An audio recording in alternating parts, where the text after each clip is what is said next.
ये देखा कि भारतीय जनता पार्टी एक ऐसी पार्टी है जो लक्ष्य लेके चल, और ये नहीं कहती हम रहे ना रहे, वो ये कहती है प्रधानमंत्री मोदी जी हो अटल जी हो ये कहते रहे हमेशा हम रहे या ना रहे या देश रहना चाहिए। तो देश नहीं झुकने दूंगा, देश नहीं मिटने दूंगा। एक भारत और श्रेष्ठ भारत की संकल्प प्रधानमंत्री नरेंद्र मोदी जी के द्वारा हो रहा है। अब आगे दो और बता जी मैं कमेंट लूँ। नीलाभ जी, तो विकसित भारत संकल्प यात्रा का क्या कांग्रेस समर्थन करती है, स्वागत करती है, क्योंकि ये यहाँ भारत की बात लेकर यात्रा निकाली गई है? नीलाभ जी, अभी ये नया इवेंट शुरू किया विकसित भारत संकल्प यात्रा, सबको बढ़ा दी रखियो तो जाएंगे वहां से पुनः करेंगे जो लोकसभा चुनाव के मद्देनजर भारत संकल्प यात्रा नया इवेंट निकाली, जिसमें चर्चा न की जाएगी। पिछले 14 सालों में वादे किए 2 करोड़ नौकरी देने की बात पर बात नहीं हुई, एक की बदले 10 लाने की बात कभी नहीं हुई, न चीन को लाल दिखाने की बात से हुई, हवाई चप्पल पहनने वालों हवाई जहाज में घूमने की चर्चा नहीं हुई, बेसहाय का महंगाई पर बात नहीं हुई, लगाम लगाने की बात नहीं हुई, पेट्रोल डीजल की कीमत पर चर्चा नहीं हुई, लेटमेंट की बात होगी, देश की गिरती जीडी पर चर्चा होगी, बात होगी, न ये बात की जाएगी कि जब रुपया मिलता है तो हमारे कामगिर के ऊपर बातचीत की जाती है। अफगान की मुद्रा है उसको अब तो ज्यादा मजबूत है, अफगान की मुद्रा से जितना मजबूत है उस पर बात नहीं की जाएगी। काला धन लाने पर बात कभी नहीं होगी, खासतौर पर करना की तो जुमला ही थी। कोरोना में लाखों लोग जो बिना इलाज के मरे उस पर कहीं भी चर्चा नहीं होगी। नोटबंदी की नोटबंदी इसके खिलाफ आजादी ना जाएंगे, लोग मजदूर मरे उस पर भी बात नहीं की जाएगी। अन्य लॉकडाउन पर बात नहीं हुई, स्वास्थ्य संस्था जो उद्योगपति है वो पूरा रक्षा मार के क्या नहीं ये रक्षा नहीं इतनी बात है। की रिपोर्ट लाख महिला देश से गायब हुई, उस पर चर्चा नहीं होगी। मणिपुर में महिलाओं को निरुपण किया गया, उस पर भी बात नहीं होगी। मजदूर की बात नहीं करेंगे, भी नहीं बोलेंगे। इसी वक्त हमारी की रिपोर्ट हमारी तो सामने 61% कर्ज बढ़ा है, उस पर भी बात नहीं होगी। हम सिर्फ बात करेंगे जुमलों पर, हम कथित जो योजना पर बात करेंगे, इसकी बंदर पार्ट हो गई उस पर बात करेंगे। का मकसद बताया नहीं अभी, यही तो जनता के बीच जा रहे हैं रथ, और मौके पर भी शिविर लगा के समस्याओं का निराकरण होगा। इवेंट चला है, इवेंट बताया जाता है, इवेंट गाँव की पंचायत के वादे से बिना वादे गिराती है, तो इनका बात तो होना चाहिए ना, इसमें चाहिए जो समस्या क्या है, बेरोजगारी, महंगाई, महिला, इस पर कहीं चर्चा होती है? नहीं होती है। बात होती समझ बात होती इवेंट बनाने की। मैं जल्दी से सचिन जी से जो आपने आपत्ति ली है,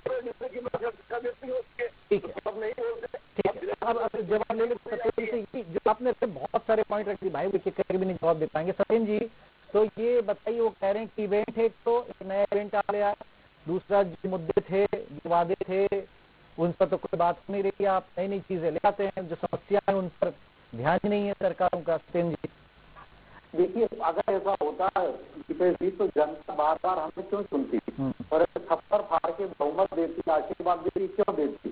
मैं बताऊं, बेरोजगारी हमने काफी काम किया, बेरोजगारी कितना काम किया कि आज मैं पूरे डेटा दे सकता हूँ, और हर ईपीएफओ को डेटा देता, हर महीने 16 लाख से ज्यादा नए पंजीयन हो रहे हैं, और ये संगठित क्षेत्र में होते, रोजगार के क्षेत्र होते हैं, फॉर्मल सेक्टर, इनफॉर्मल संगठित क्षेत्र, संगठित क्षेत्र, जबकि संगठित क्षेत्र की भागीदारी मात्र 5% की है, ठीक है, और 95% इतना टाइम नहीं, मैं तो सिर्फ एक लाइन सुनने इतनी सारी चीजें गिना रही हूँ, उसको आपकी वो भी मुद्दे गिना रहे हैं ना, वो जो समस्या उन्होंने गिनाई वाकई खत्म तो नहीं हो गई है?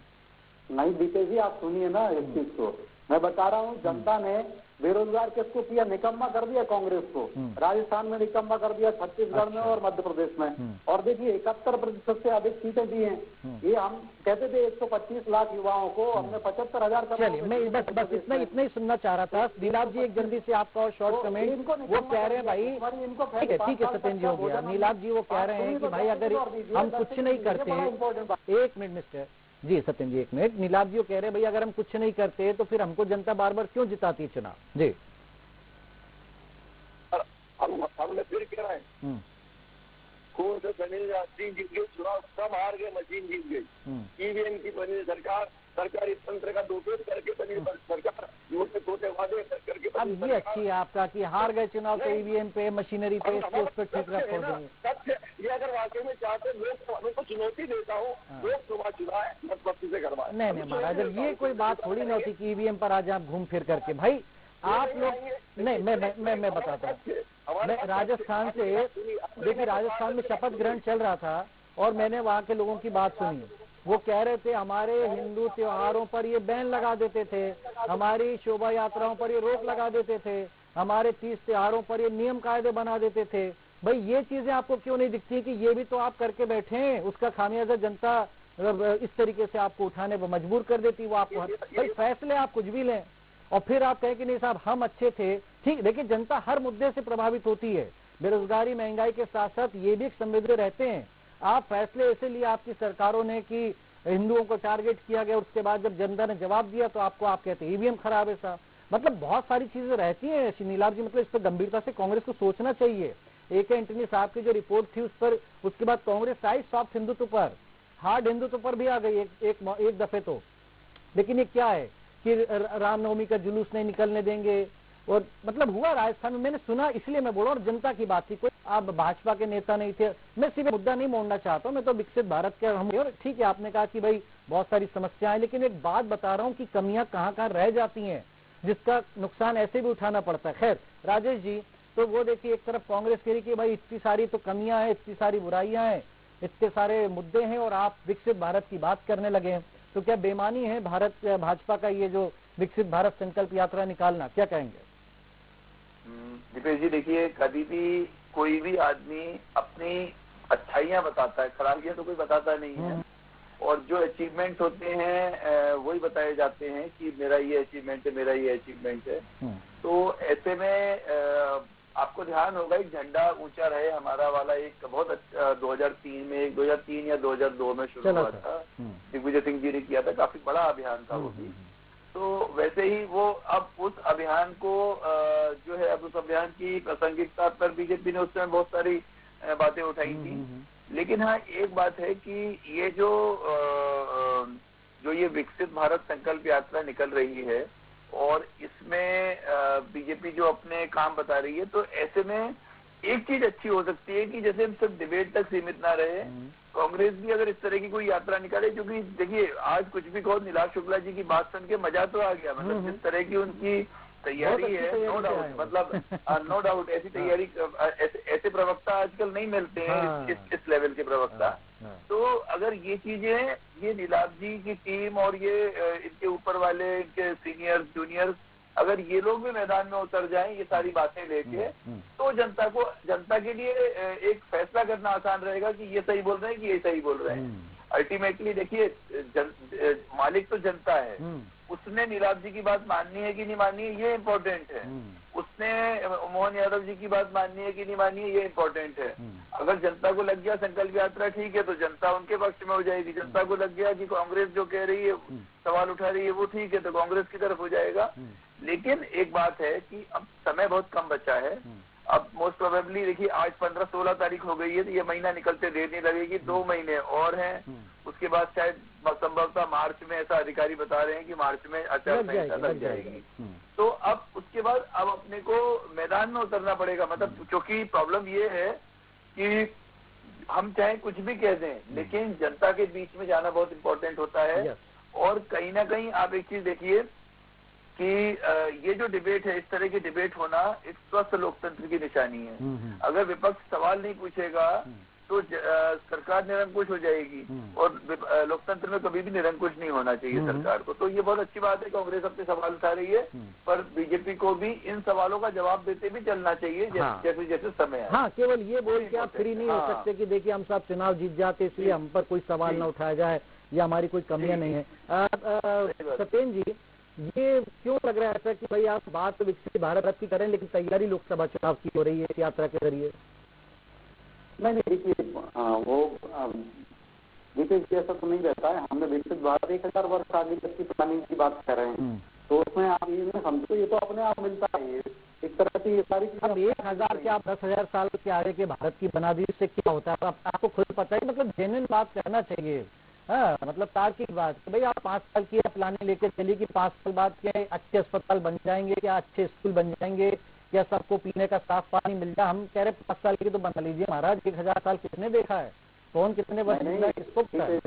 1000 साल नहीं, लेकिन हमने वो अभी जो आपको बात कर आप सुने 2043 की लेकर के चल रहे हैं प्लानिंग मोदी जी, ठीक है, अच्छी बात है। 2043 को भारत 5 साल क्यों दें आप, हम नौकरी दे दी, अब तो नौकरी सुनिए। आपने बताया अभी हमारे जौहरी साहब ने भी बड़ी अच्छी बात कही, जनता इसीलिए हमारी बात को मानती है। हमने कहा कि हम देखिए 2014 में थे, कौन सी अर्थव्यवस्था थे, 12वें 13वें नंबर पे आते थे अगर वैश्विक परिदृश्य में देखें तो। आज भारत प्रथम 5 आर्थिक साम्राज्य वाले देशों में भारत आ गया।